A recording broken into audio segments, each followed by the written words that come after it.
Well, sexual assaults against adults and children often make headlines, and last night a meeting was held to help spread awareness of the importance of prevention and how we may be going about it in the wrong way. Fox 29 News' Braylon Jenkins is live in the Fox studio with more.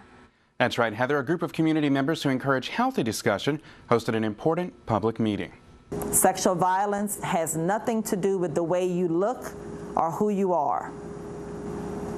There is no discrimination. April is Sexual Assault Awareness Month, and the staff at Stellar Beans Coffee House and Edibles encouraged an open discussion to take place to educate the public. Guest speaker Vivian Reed-Guillory with the Oasis Sexual Violence Program led the discussion and encouraged questions and input. Warning: some of the material included in this discussion may be viewed as inappropriate for young viewers. The statistics concerning the number of people who have experienced sexual violence in their lifetime are staggering. And chances are you or someone you're in a relationship with, or even a member of your family, have experienced sexual violence. That sexual assault occurs every 2 minutes. By the time you warm a plate of food, there is another person who has been a victim of sexual violence.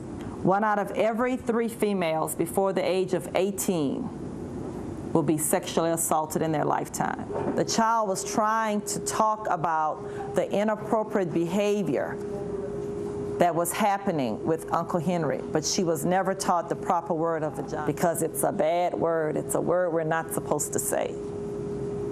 But then people don't understand kids sometimes when they disclose.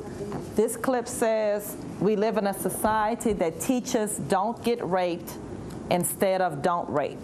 The discussion also included information you may not even think about.